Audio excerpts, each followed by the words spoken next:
예레미야 5장 1절에서 3절까지 말씀 묵상하겠습니다. 예레미야 5장 1절에서 3절까지 말씀입니다. 너희는 예루살렘 거리로 빨리 다니며 그 넓은 거리에서 찾아 보고 알라. 너희가 만일 정의를 행하며 진리를 구하는 자를 한 사람이라도 찾으면 내가 이 성읍을 용서하리라. 그들이 여호와께서 살아계심을 두고 맹세할지라도 실상은 거짓 맹세니라. 여호와여, 주의 눈이 진리를 찾지 아니하셨나이까. 주께서 그들을 치셨을지라도 그들이 아픈 줄을 알지 못하며 그들을 멸하셨을지라도 그들이 징계를 받지 아니하고 그들의 얼굴을 바위보다 굳게 하여 돌아오기를 싫어하므로. 아멘. 하나님의 백성이 심판을 당할 수밖에 없는 이유, 심판의 필연성, 당위성에 대해서 말씀하고 있네요. 죄를 자복하고 하나님께 돌아와 용서받기를 간절히 호소하시는 하나님, 선지자들을 보내서 책망하시고 장차 이루어질 심판에 대해서 말씀하고 계시지만 실상은 하나님의 백성들이 하나님께로 돌아와 죄를 자백하고 용서받기를 간절히 원하시고 호소하고 계시는 겁니다. 그렇지만 이 언약의 백성 유다, 마음이 완고하여 돌이키지 않습니다. 결국 하나님의 맹렬한 진노의 심판을 당하여 예루살렘에는 사람이 살 수 없고 공중에 나는 새들도 동물도 살 수 없는 황무지가 되어버리고 그 고통이 극에 달하게 될 것이다 말씀하고 계십니다. 신실하신 하나님께서 말씀대로 행하실 것임을 잘 알고 있는 선지자는 탄식하고 슬퍼할 수밖에 없었습니다. 이어서 5장 말씀은 유다가 심판을 당할 수밖에 없는 이유에 대해서 자세하게 말씀해 주고 있습니다. 1절, 공의를 행하며 진리를 구하는 사람을 찾아볼 수 없다는 것입니다. 예루살렘의 거리로 빨리 다니며 그 넓은 거리에서 찾아보고 알라. 너희가 만일 정의를 행하며 진리를 구하는 자를 한 사람이라도 찾으면 내가 이 성읍을 용서하리라. 하나님의 공의의 심판이 임하게 되는 이유입니다. 예루살렘에서 정의를 행하고 진리를 구하는 자를 한 사람이라도 찾으면 성읍을 용서하시겠다. 이처럼 예레미야 당시에 예루살렘, 하나님의 거룩한 성전이 있는 거룩한 도성인 예루살렘에 정의를 행하고 진리를 구하는 자가 한 사람도 없다는 것입니다.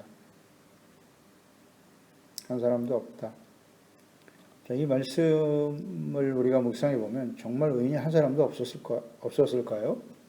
없었다고 하시잖아요. 한 사람이라도 있으면 용서해 주시겠다고. 로마서 3장 말씀으로 연결되는 것이죠. 의인은 없나니 한 사람도 없도다. 그렇습니다. 스스로 하나님의 자비와 긍휼하심, 용서하심을 받지 않고는 하나님 앞에 의인이라고 저처할 수 있는 사람은 아무도 없습니다. 의가 주어진다고 하는 것은 하나님의 절대적인 은혜로 주어지는 것이고요. 아담과 하와, 범죄한 이후 태어난 아담과 하와의 후손들은 의인이 없습니다. 다 죄 가운데 태어나서 죄 가운데 살다가 죄의 삭신 사망에 이르게 되는 것입니다. 절망적인 존재들이들. 따라서 이 땅에 의인은 없나니 한 사람도 없어요. 그 말씀이 맞습니다. 이스라엘 백성들이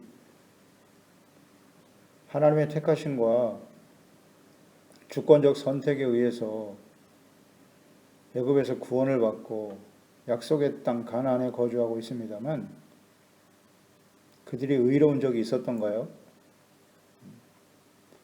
없습니다. 하나님께서 의롭다고 여겨주신 것이고 또 율법의 말씀과 선지자를 통해 주시는 말씀을 듣고 돌이킬 때 용서하시고 의롭다함을 얻게 하신 것이지 의인은 한 사람도 없는 것이 맞습니다. 그래서 하나님의 심판에 직면하게 되는 거죠. 의인은 언제나 은혜로 주어지는 것이고 죄를 깨닫고 회개하고 용서받은 의라는 것을 항상 잊지 말아야 해요.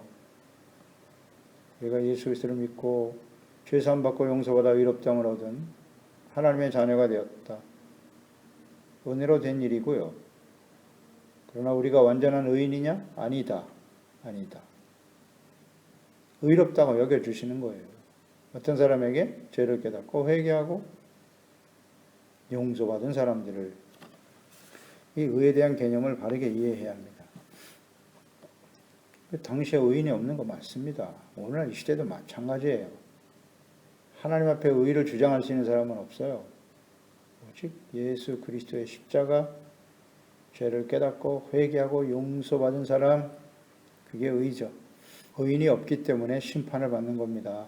심판을 받는 것. 아브라함 때 소돔과 고모라가 심판을 받게 될 것이다 라는 말씀을 아브라함이 들었어요. 천사들로부터. 그 소돔과 고모라에는 아들과 같은 조카 롯이 살고 있었습니다. 그의 가족들이. 그래서 아브라함이 조카 롯을 구원하기 위해서 하나님께 간구하기 시작하죠. 창세기 18장 24절 26절이죠. 그 성중에 의인 50명이 있을지라도 주께서 그것을 멸하시고 그 50의인을 위하여 용서하지 아니하시리이까? 주께서 이같이 하사 의인을 악인과 함께 죽이시면 부당하오며 의인과 악인을 같이 하심도 부당하니이다. 세상을 심판하시는 이가 정의를 행하실 것이 아니니까? 여호와께서 이르시되 내가 만일 소돔 성읍 가운데에서 의인 50명을 찾으면 그를 위하여 온 지역을 용서하리라. 의인 50명에 대해서 아브라함이 간구하고 있어요. 어찌 하나님께서, 정의를 행하시는 하나님께서 의인과 악인을 함께 심판하십니까? 그랬더니 하나님께서 의인 50명 찾으면 용서하신다고 하셨어요. 그래서 이 아브라함이 굉장히 마음이 답답해집니다. 그래서 그러면 45명이면 어떻습니까? 마찬가지. 45명. 그래도 심판을 당한다고 하니까 그 다음 40명, 30명, 20명, 마지막으로는 10명까지 간구했어요. 32절에 아브라함이 또 이르되 주는 노하지 마옵소서 내가 이번만 더 아뢰리이다. 거기서 10명을 찾으시면 어찌하려 하시나이까? 이르시되 내가 10명으로 말미암아 멸하지 아니하리라. 자, 이 아브라함을 보세요. 아브라함이 소돔과 고모라가 심판을 당한다는 말을 듣고 의인과 악인을 어찌 함께 심판하려 하십니까? 그건 정당하지 않습니다. 라고 말하고 있어요. 그랬더니 하나님께서 당연하지. 의인 50명만 있어도 소돔과 고모라를 내가 용서할 거야. 이게 하나님의 마음과 뜻이에요. 다시 말하면 하나님은 아브라함이 말했던 것처럼 의인과 악인을 함께 심판하실 수 없어요. 그게 하나님의 공의입니다. 그러면 여기서 심각한 오류가 있어요. 이 아브라함은 계속 45명, 40, 30, 20, 10명까지 내려갔는데요. 더 이상 기도할 수가 없었습니다. 롯이 최소한 그의 가족이 10명은 될 텐데 그것도 안 된다고 하시면 롯이 심판 가운데 떨어질 수밖에 없기 때문에 더 이상 구할 수가 없었던 거죠. 여기서 아브라함의 오류는 무엇입니까? 그 의인에 대한 이해가 없어요. 의인. 잘못된 생각을 가지고 있었다. 그렇게 묵상되지 않아요? 롯의 가족을 중심으로 생각했을 겁니다. 이 아브라함은. 롯이 나와 함께 언약의 백성, 언약을 받은 복의 근원이 된 자신과 함께 살았던 아들과 같은 조카인데 그 조카 롯과 그의 가족을 의인이라고 생각하고 있었던 거예요. 의인이었다. 언약의 복을 받았으니 구원의 언약을 받은 우리는 의인이다. 정말 그럴까요? 소돔과 고모라를 선택한 롯을 우리가 잘 알지 않습니까? 아브라함과 함께 있어 약속의 땅, 언약의 땅에 거주할 것을 버리고 소돔과 고모라를 선택한 이유가 뭐예요? 가축이 번성하고 자신이 살기 좋은 환경과 여건을 선택한 거죠. 눈앞에 보이는 이익을 위해서, 유익을 위한 선택이었죠. 그게 의일까요? 그 소돔과 고모라의 죄악이 가득한 도시라는 사실을 전혀 염두에 두지 않았어요. 오직 자신의 유익, 의에 대한 분명한 이해가 있어야 합니다. 이 아브라함과 같은 오류가 오늘날 이스라엘 그 이후에 아브라함의 후손들에 계속 이어져 왔고요. 이스라엘 가운데 임했어요. 이스라엘 자신은 하나님의 선민이다. 아브라함의 후손이다. 그거 자체를 의로 여겼다고요. 그런데 그들이 정말 의인이었습니까? 이게 심각한 오류예요. 이스라엘 백성들 전체 역사에 맹맥히 흐르는 것입니다. 예루살렘에 하나님의 성전이 있고 우리가 제사와 예배를 드리니 우리는 의인이다? 정말 그렇습니까? 그 의로운 언약의 백성 이스라엘을 하나님이 심판하셨다면 하나님이 불의하신 분입니까? 이거 잘 이해해야 합니다. 하나님의 아들 예수 그리스도를 이 땅에 보내셨어요. 그래서 예수님이 십자가의 제물이 되셔서 화목 제물이 되사 예수 그리스도로 말미암아 모든 사람들이 죄사함 받고 용서받게 되었다. 그 모든 사람이라고 하는 의미는 죄를 깨닫고 회개하고 용서받은 것을 의미하는 거예요. 회개가 없이는 절대 구원받지 못합니다. 의에 이를 수 없어요. 죄를 깨닫고 회개하고 용서받을 때 그 십자가의 피로 죄사함 받고 의롭다함을 얻게 되는 것입니다. 이건 하나님의 은혜로 되는 것이고 깨달음이 또한 수반되어야죠. 깨달음, 자백, 시인, 겸손이죠. 나는 하나님 앞에 죄인입니다. 이런 진실한 고백과 깨달음이 없이는 의에 이를 수 없는 것입니다. 그러면 예수 그리스도로 말미암아 죄사함 받고 구원받았다. 그러면 우리는 완벽한 의인이 된 것입니까? 이 오류에 빠져 있어요. 내가 교회에 소속되어 있고 교회에서 어떤 직분이 있고 신앙생활을 몇 년 했고 성경을 몇 번 읽었고 그게 의인입니까? 그걸 의로 여기면 안 돼요. 당시에 예수님 당시에 바리새인들도 역시 마찬가지죠. 율법을 알고 율법을 지켜 일주일에 2번 금식하고 11조도 드리고 금식도 하고 그 자체가 스스로 의롭다고 생각하고 있었다고요. 그런데 예수님은 뭐라고 말씀하셨습니까?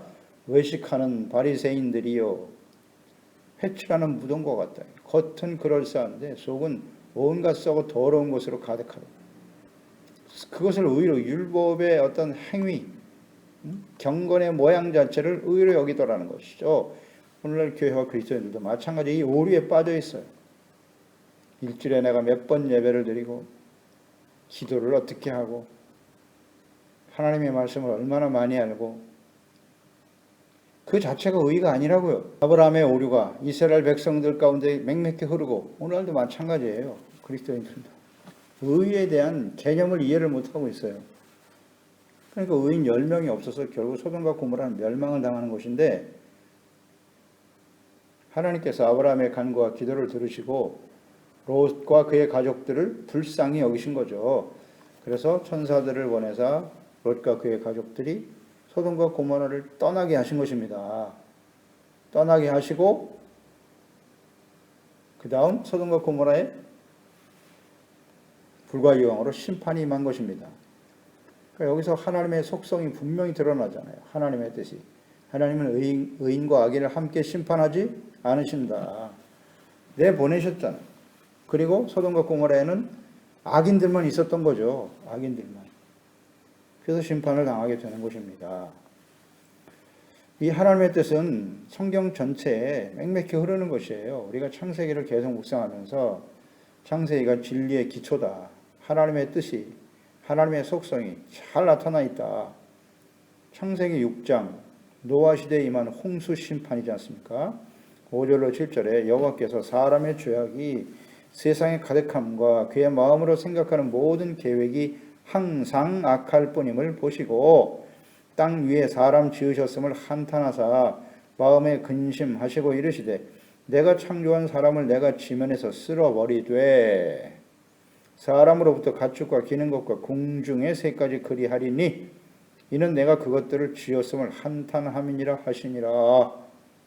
하나님이 지면 위에 모든 생물을 쓸어버리시겠다고 말씀하셨어요. 심판하시겠다고. 그 이유가 뭐다? 그 마음으로 세상의 죄악이 세상에 가득하다. 사람의 죄악이 사람이 세상을 더럽혔다는 거예요.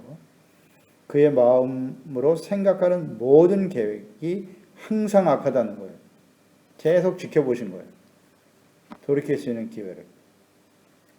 근데 돌이키지 못하고 이제는 더 이상 이 땅에 존재할 가치가 없다. 사람답게 사는 것이 무엇인지, 왜 사람을 창조하셨는지, 사람답게 살아가는 삶이 무엇인지를 전혀 이해하지 못하더라. 그래서 쓸어버리시는 거예요. 물로 심판하시는 하나님이죠. 그 중에 하나님께서는 의인이었던 노아와 그의 가족들을 구원하셨죠. 방주를 지어 구원받게 하셨다. 방주를 직접 짓게 하셨습니다. 만들어라. 노아는 그 말씀에 온전히 순종하였더라. 온전히 순종하지 못했다면 노아와 그의 가족들도 그 심판에서 살아남지 못했겠죠. 온전한 순종이 얼마나 중요한지. 하나님의 말씀을 듣는 것도 소중하지만 그 듣는 것도 하나님이 계시잖아요. 자신을 나타내 주시는 거죠. 말씀을 듣게 하시고 알게 하시고. 문제는 순종이에요. 온전한 믿음과 순종으로 이어질 때 구원받게 하셨죠. 그러니까 하나님이 그 심판을 작정하신 때에도 의로운 자는 구원하시는 거예요. 그리고 노아의 홍수 때 죽은 모든 사람들은 다 뭐다? 악하다. 악한 자에 대한 하나님의 심판이에요. 공의. 그게 하나님의 뜻이죠. 그래서 하나님께서는 의인과 악인을 함께 심판하지 않습니다. 이거 잘 알아야 돼요. 그러면 예수님의 재림과 요한계시록의 마지막 심판이 이 역사 가운데 이 땅에 이 시대에 쏟아질 텐데요. 그때는 어떨까요? 하나님이 심판하시는 그 환난 때도 마찬가지죠. 하나님의 뜻은 절대 변하지 않아요. 의인과 악인이 함께 심판받을 수 없습니다. 마태복음 24장이죠. 마지막 때 심판 때 예수님의 재림 때 나타난 징조에 대해서 말씀하시면서 마태복음 24장 37절 42절 노아의 때와 같이 인자의 임함도 그러하리라. 홍수 전에 노아가 방주에 들어가던 날까지 사람들이 먹고 마시고 장가들고 시집가고 있으면서 홍수가 나서 그들을 다 멸하기까지 깨닫지 못하였으니 인자의 임함도 이와 같으리라. 예수님의 재림. 그때 두 사람이 밭에 있음에 한 사람은 데려가고 한 사람은 버려둠을 당할 것이고 두 여자가 맷돌질을 하고 있으면 한 사람은 데려가고 한 사람은 버려둠을 당할 것이니라. 그러므로 깨어있으라. 어느 날에 너희 주가 임할는지 너희가 알지 못함이니라. 아멘. 예수님의 재림 때, 심판 때, 홍수가 나서 다 멸하기까지 노아의 때와 같다 그랬잖아요. 홍수가 나서 다 심판 당하여 멸하기까지 전혀 깨닫지 못했다. 시집가고 장가들고 먹고 마시고 하나님의 말씀에 귀를 기울이지 않았어요. 믿지 않았습니다. 그리고 그때에 두 사람이 밭에 있음에 한 사람은 데려가고 한 사람은 버려둠을 당한다고 했잖아요. 이게 무슨 의미입니까? 하나님께서 의인과 악인을 함께 심판할 수 없는 거예요. 그래서 하나님께서 의로운 자는 데려가시고 추수 알고 거두어 들이시고 가라지만 이 땅에 남아서 심판을 당하는 겁니다. 이게 하나님 뜻 아닌가요? 교회와 그리스도인들이 환난 때 마지막 심판을 통과할 것이냐 통과하지 않을 것이냐. 둘 다 맞는 말입니다. 통과하는 것도 맞는 말이고 통과하지 않는 것도 맞는 말이에요. 통과하지 않는다는 의미는 무엇입니까? 의를 지키고 하나님 앞에 늘 깨어서 기도하고 자신의 죄를 깨닫고 회개하고 돌이키고 용서받고 의와 거룩한 삶을 살기 위해서 힘썼던 하나님의 자녀, 의로운 하나님의 자녀들은 건져내시겠죠. 당연히. 그것을 우리는 휴거라고 하지 않습니까? 휴거. 데살로니가전서 4장 13절 이하. 휴거 맞습니다. 그래야 그거 하나님의 뜻입니다. 그게. 그분이 하나님이셔야죠.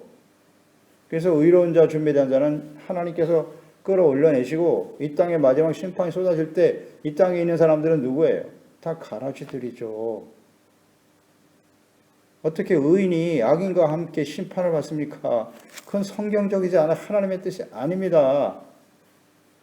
그러니까 경건의 모양만 있고 능력을 부인하면서 악을 행하며 돌이키지 않은 교회와 그리스도인들이 마지막 심판 때 있을까요? 없을까요? 있겠죠. 훨씬 더 많겠죠. 많은 교회와 그리스도인들이 이 땅에 남아서 심판에 참여하게 될 거예요. 과거의 이스라엘 백성들처럼. 이게 하나님의 뜻이죠. 의인과 악인은 함께 심판받지 않습니다. 너무나 당연한 거예요. 예루살렘 거리에서 의로운 자 한 명만 찾아도 하나님 용서하신다잖아요. 의인은 없나니 한 사람도 없는 것이 맞습니다. 그래서 하나님의 아들 예수 그리스도를 보내신 것이고 그 예수님 앞에 나가서 죄를 깨닫고 회개하고 용서받을 때 의롭다함을 얻게 되는 거예요. 2절에 그들이 여호와께서 살아계심을 두고 맹세할지라도 실상은 거짓 맹세였다. 유다 백성들, 하나님의 언약의 백성들이 심판받을 수밖에 없는 이유예요. 거짓 맹세를 남발하고 있었다는 거예요. 그러니까 이들은 하나님의 살아계심을 두고 맹세했다 그랬으니까 하나님의 살아계심을 입술로 고백했어요. 또 그 이름으로, 하나님의 이름으로 맹세까지 해요. 하지만 실상은 그것이 거짓 맹세였다는 거죠. 그러니까 하나님의 이름은 부르지만 하나님의 말씀을 듣고 믿어 순종하는 거룩하고 의로운 삶이 없었다. 언행이 불일치라는 겁니다. 신행 불일치.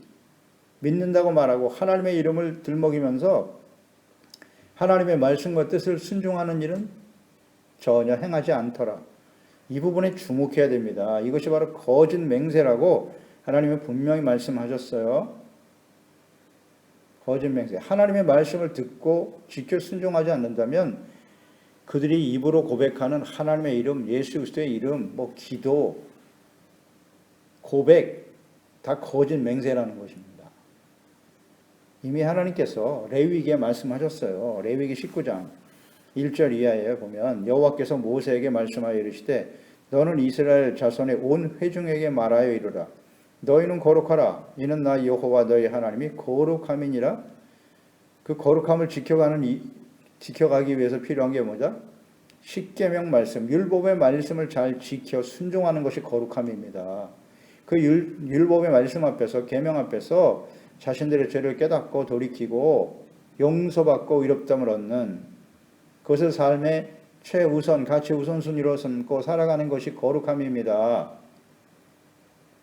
말씀을 듣고 순종하는 것, 그것이 의고 거룩함이고 깨닫지 못하여 범죄했을 때 회개하고 용서받는 의를 추구하는 것이 거룩한 삶인 거죠.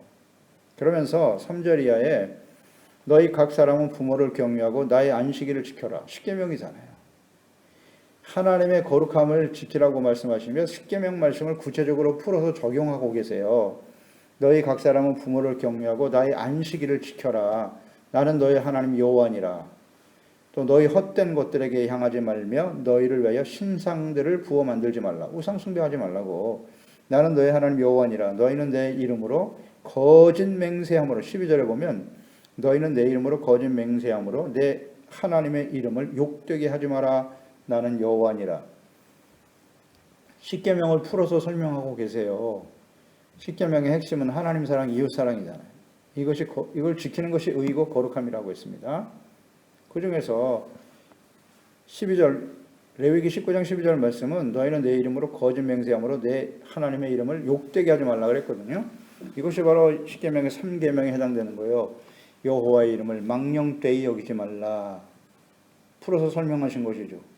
하나님의 이름을 망령되이 여기는 것이 뭐냐? 하나님의 이름으로 이렇게 거짓 맹세하는 것. 지킬 의사도 없고 의지도 없으면서 하나님의 이름을 들먹이면서 자신의 욕망과 자신의 의를 주장하려고 하는 것. 하나님의 말씀, 내가 그리스도인이여 하나님의 자녀라고 말하면서 하나님의 말씀을 순종하지 않고 죄악 가운데 살아가는 것. 이게 하나님의 이름을 망령되이 여기는 겁니다. 참 심각한 문제입니다. 교회와 그리스도인들이 죄를 짓고 부끄러워할 줄 몰라.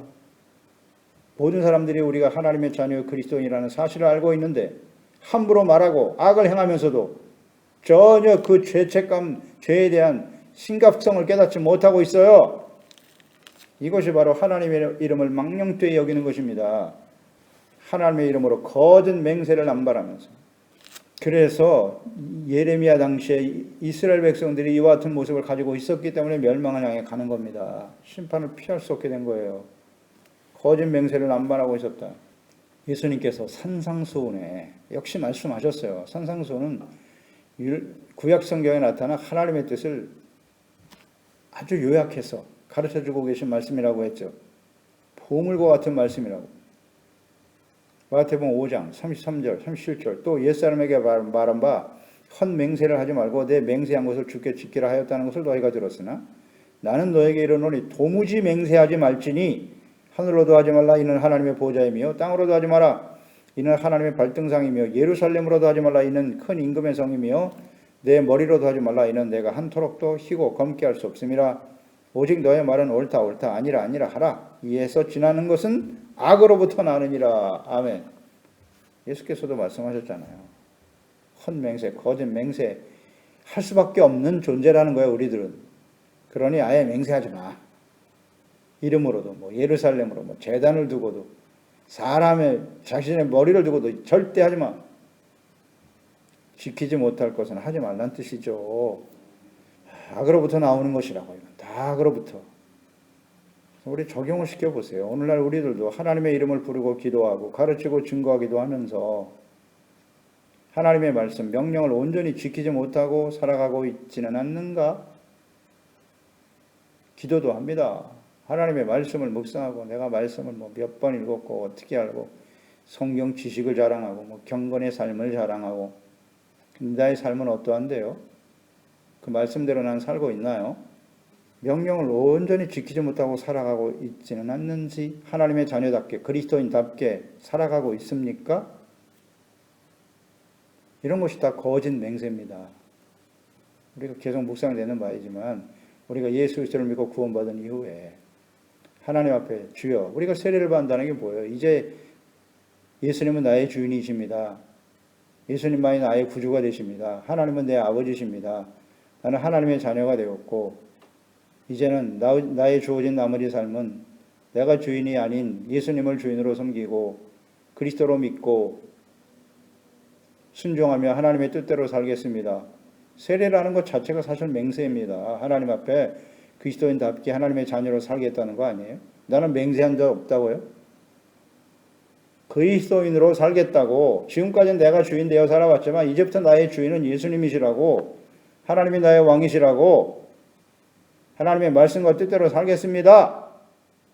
그게 신앙 고백이고 하나님 앞에 우리의 결단을 보여드리는 것 아니겠습니까? 그런데 어때요? 그대로 순종하고 있나요? 이런 죄를 끊임없이 짓고 있는 겁니다. 우리가 하나님한테 범하고 있는 것입니다. 이것을 깨닫고 날마다 하나님과 그 말씀 앞에서 자신의 잘못된 삶을 돌이키는 그래서 용서받고 의의 삶을 지켜가는 것이 중요합니다. 나는 거짓 맹세한 적 없다고요? 그렇지 않아요. 우리는 하나님의 말씀대로 완벽하게 지켜 순종하고 있습니까? 아니요. 그래서 경건의 삶이 필요한 것입니다. 예배가 그래서 필요한 것입니다. 말씀 묵상하고 그 말씀을 통해 드러나는 우리의 죄를 깨닫고 회개하고 기도하고 말과 행동, 언행일치죠. 신행일치를 이루지 못하고 살아가는 것이 곧 거짓 맹세입니다. 거짓 맹세입니다. 또 하나는 세 번째 이유가 나와 있네요. 유다 언약의 백성이 하나님의 심판을 당할 수밖에 없는 이유. 징계를 당하면서도 아픈 줄 모르고 완악하여 돌이키지 못하는 백성들이라고. 3절에 주께서 그들을 치셨을지라도 그들이 아픈 줄을 알지 못하더라. 그들을 멸하셨을지라도 그들이 징계를 받지 않는데요. 그들의 얼굴을 바위보다 굽게 하여 돌아오기를 싫어했다. 책망, 교훈, 징계를 당하고 있으면서도 그것이 아픈 줄 모른다는 거예요. 아픈 줄 모른다는 뜻은 뭐예요? 하나님이 징계하시고 책망하실 때 그 앞에서 자신의 죄를 깨닫고 돌이키지 않는다는 거예요. 돌이키지 않는다는 거예요. 그러니까 하나님의 뜻에 대해서 무지하고 지각이 없다. 깨달음이 없고 영적으로 아주 둔감하다는 거예요. 감각이 없어요. 그렇게 하나님이 책망하시고 채찍을 하시는데도 시련과 환난을 당하면서도 이건 우연히 발생한 거야. 내가 잘못해서 당하는 일이 아니야.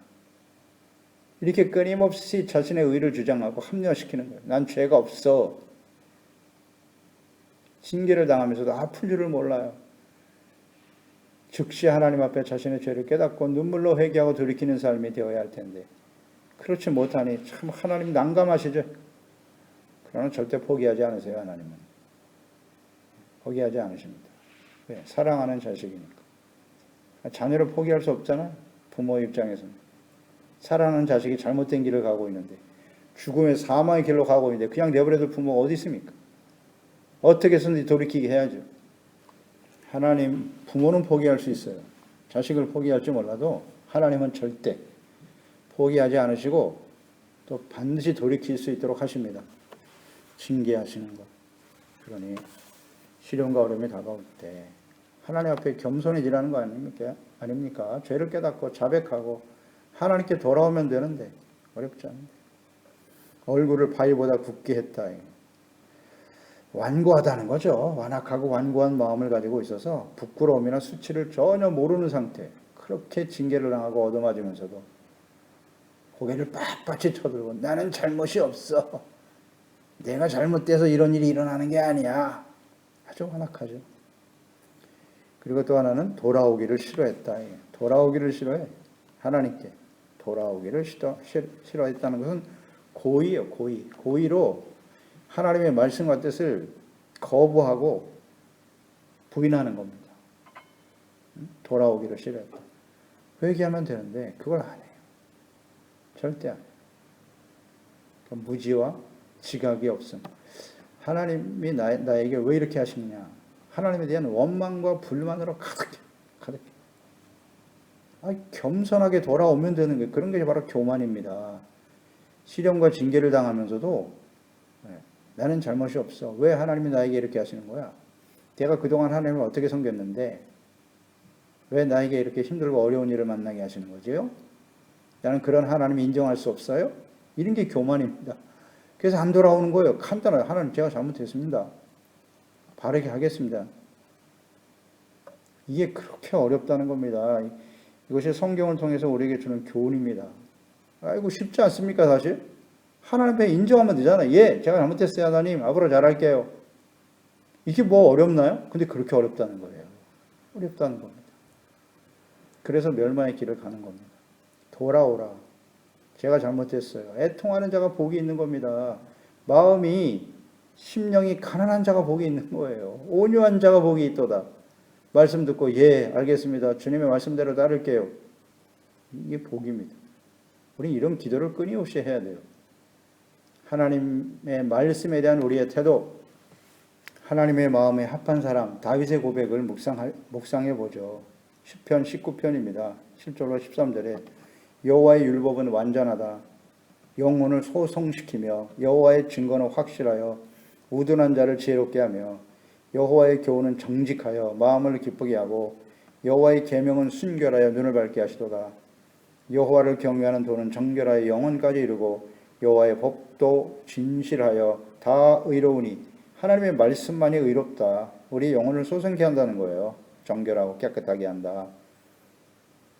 금 곧 많은 순금보다 더 사모할 것이며, 그러니 하나님의 말씀을 사모해야 한다는 거예요. 금보다 더 귀하게 여겨라.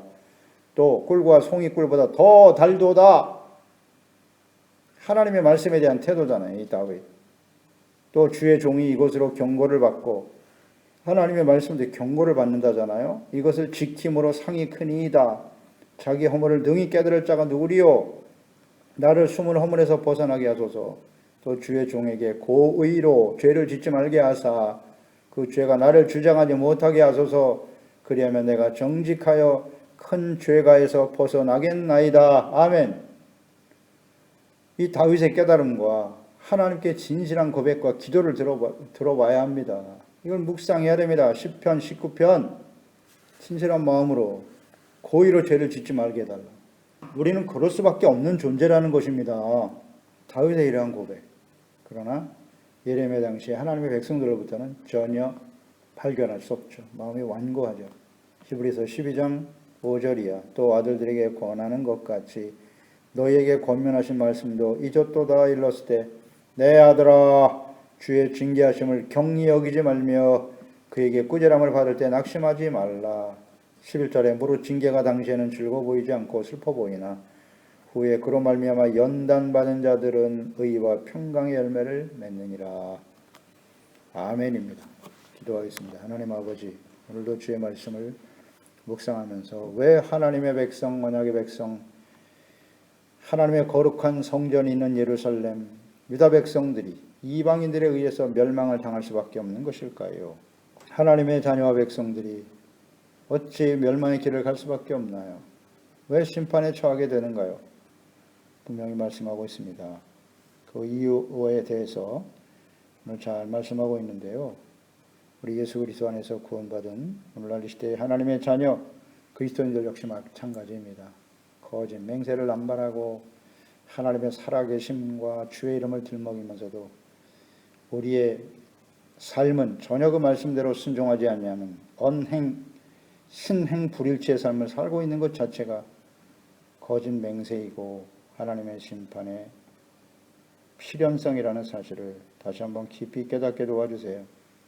부끄러운 줄도 모르고 악을 행하면서 악을 행하는 데는 빠르고 선을 행한 일에는 무지하고 무감각한 상태, 이것이 심판의 이유가 된다는 사실 우리가 잘 깨닫게 하시고 겸손한 마음으로 하나님께 돌이킬 수 있는 저희들이 되게 해주세요. 아무리 징계와 책망을 당하도 그게 아플 일도 모르고 점점 마음이 완악해지고 굳어져가는 참으로 안타까운 일인데요. 이 자세하게 성경을 기록하여 남기신 목적이 무엇일까요? 책망과 교훈, 바르게 함과 의로 교육하고 하나님의 사람으로 온전하게 하시기 위해서 성경을 기록하여 우리에게 남기시고 듣게 하시오니 우리 소중한 지체와 가족들 자녀들 주야로 하나님의 말씀을 묵상하고 다윗과 같이 하나님의 말씀만이 우리의 영혼을 순결하게 하고 정결하게 하며 우리를 바르게 이끌어준다는 사실을 인정하고 여호와의 율법을 즐거워하여 주로 묵상하는 복 있는 사람들이 다 되도록 지켜주세요. 예수님의 이름으로 기도드리옵나이다. 아멘.